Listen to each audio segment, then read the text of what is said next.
Question number 45।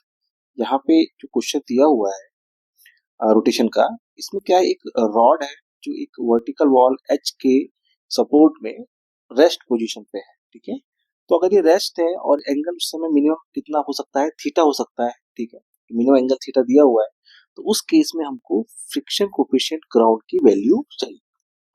ठीक है, तो हमको वैल्यू निकालनी है। ठीक है, ये क्वेश्चन है और बोला क्या है कि the lower and if the minimum angle that rod can make the horizontal, इससे कम एंगल नहीं हो सकता। तो ये थीटा हमारे लिए कैसा है, यहाँ पे रेस्ट पोजीशन के लिए मिनिमम एंगल दिया हुआ है। ठीक है, तो देखिए अगर मैं इस रॉड का थोड़ा सा एनालिसिस करूं तो हमने देखा कि ये रॉड कैसी है, रेस्ट पे है। मतलब यहाँ पे ये इक्विलिब्रियम पोजीशन पे, कैसी पोजीशन पे, इक्विलिब्रियम। तो ट्रांसलेटरी इक्विलिब्रियम भी होना चाहिए एंड रोटेशनल इक्विलिब्रियम भी होना चाहिए। तो सबसे पहले मैं ट्रांसलेटरी इक्विलिब्रियम की बात करता हूँ। ठीक है, कि ट्रांसलेटरी इक्विलिब्रियम हम चेक कर लेते हैं यहाँ पे। ठीक है, इक्विलिब्रियम। ठीक, तो देखिए एक मिनट, इसको ठीक से लिख लेते हैं यहाँ पे। चलिए, तो सबसे पहले हम देख रहे हैं ट्रांसलेटरी इक्विलिब्रियम। तो देखिए नीचे एक फोर्स लगेगा mg। ठीक है, अब ग्राउंड में है तो यहाँ पे एक नॉर्मल लगेगा। ठीक है, और ये वॉल के कारण यहाँ पे भी एक नॉर्मल लगेगा ऐसे। ठीक है, तो इसको नाम दे दीजिए आप N1 और इसको नाम दे दीजिए N2। ठीक है, तो अगर ये N1 है और ये एंगल थीटा है तो आप इसको रिजॉल्व कीजिए कुछ इस तरीके से। ठीक है, तो ये रिजॉल्व करके ऐसे हो जाएगा। तो इसको हम बोल सकते हैं यहाँ पे, ये है N1 cos थीटा और ये हो जाएगा N1 sin थीटा। क्लियर? ऐसे ही N2 को रिजॉल्व करेंगे दो भागों में, तो एक इधर एक इधर, तो ये वाला क्या बनेगा, N2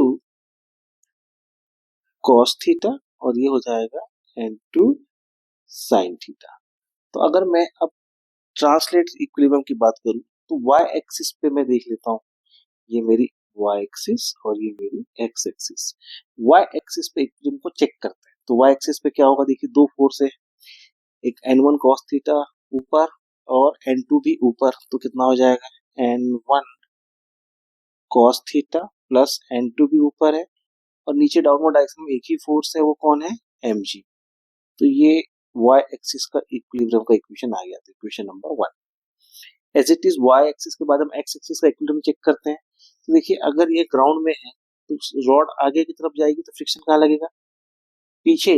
तो फ्रिक्शन पीछे लग रहा है तो फ्रिक्शन कितना हो जाएगा भाई, फ्रिक्शन होगा एफ डैश और वो किसके बराबर होगा, ये इस डायरेक्शन में पॉजिटिव x, तो नेगेटिव x में कौन लग रहा है, N1 sin थीटा।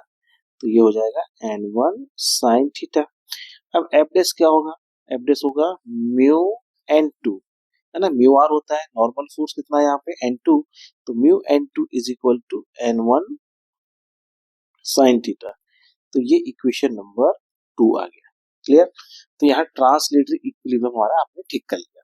ठीक है, अब हम बात कर रहे हैं यहाँ पे रोटेशनल इक्विलिब्रियम की। ठीक है, तो रोटेशनल इक्विलिब्रियम में हम देख रहे हैं रोटेशनल इक्विलिब्रियम। तो देखिए अगर मैं अबाउट दिस पॉइंट जहां पे रॉड टिकी हुई है उसके अबाउट में अगर देखूं तो मुझे क्या करना है, दो फोर्स यहाँ नजर आएंगे जो रोटेशनल करा रहे हैं। तो देखिए mg का एक कंपोनेंट लगेगा इधर, mg cos theta and this is mg sin theta.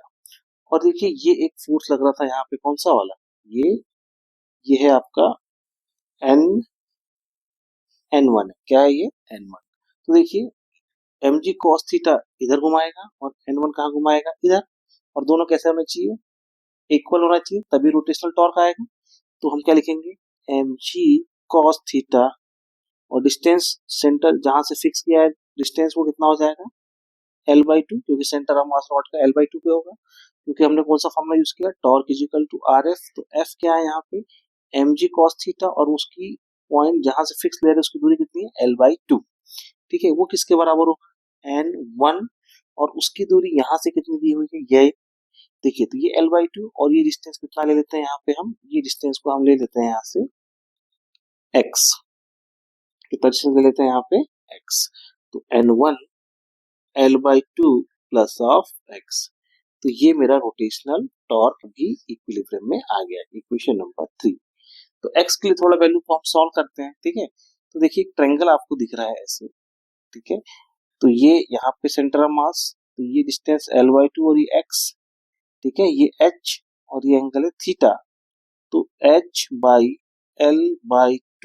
Plus x is equal to sine theta, h/sin theta, ठीक है, h/sin theta minus L/2 is equal to x। ये वैल्यू मेरे पास x की आ गई।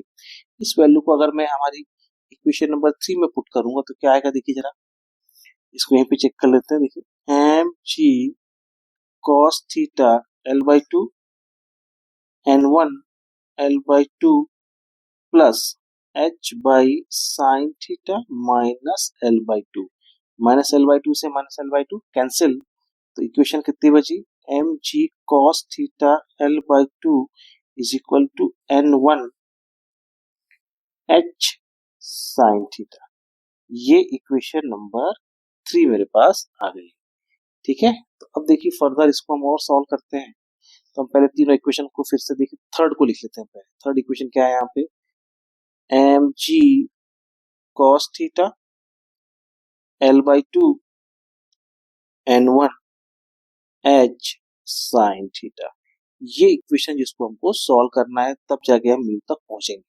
अब हमको म्यू निकालना है, और म्यू कहाँ है, इस इक्वेशन में दिख रहा है हमको म्यू, ठीक है, और n1 भी है, ठीक है, बट यहाँ पे हमको n2 भी दिख रहा है, तो n2 को रिप्लेस करेंगे हम, ठीक है, इस इक्वेशन की मदद से, इक्वेशन नंबर 1 की मदद से, ठीक है।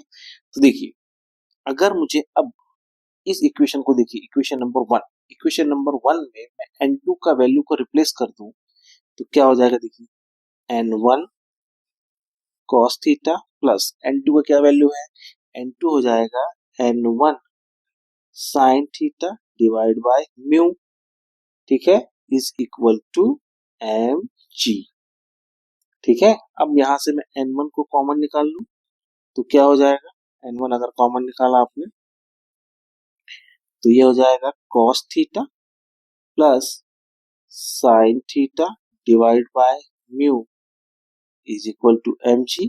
तो n1 is equal to mg by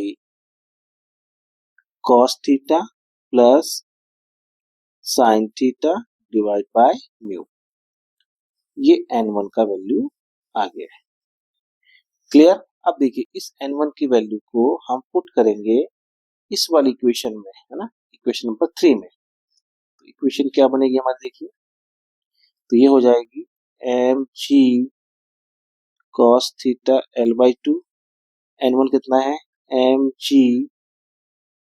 cos theta plus sin theta divide by mu, ठीक है, और ऊपर क्या है यहाँ पे h by sin theta, h by sin theta, ठीक है। तो देखिए mg से mg कैंसिल, sin थीटा उधर भेज देते हैं, तो ये हो जाएगा sin theta cos theta L by, ठीक है, इसको ऐसे ही रहने देते हैं, फिर से एक बार लिख लेते हैं, cos theta sin theta L, और 2 को इधर भेजा तो कितना हो गया, 2h cos theta plus sin theta by mu.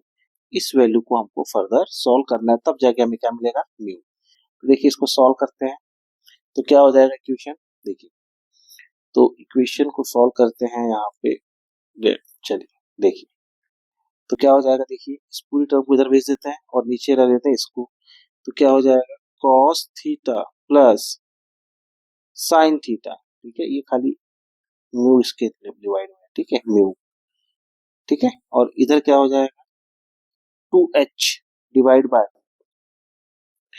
cos theta sin theta L, ठीक है, ये नीचे आ गया भाई, ठीक है। अब देखिए इस इक्वेशन में हम क्या करें, इसको ऐसे ही रहने देते हैं, sin theta by mu 2h cos theta sin theta L minus cos theta कर लेते हैं, ठीक है। तो जब ऐसा किया हमने तो कितना हो जाएगा, sin theta mu 2h LCM कितना आ गया, cos theta sine theta L, और ये टर्म इससे मल्टीप्लाई हुआ तो minus cos square theta sine theta L.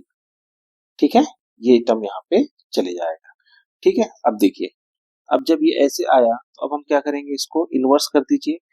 तो म्यू अपॉन साइन थीटा, इधर क्या बचा आपका, cos theta sine theta L divide by 2h minus cos square theta sine theta L.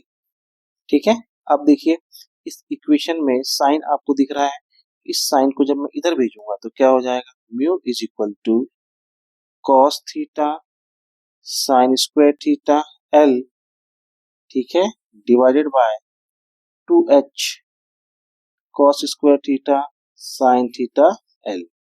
ये हमारा क्या है, आंसर। ठीक है, चलिए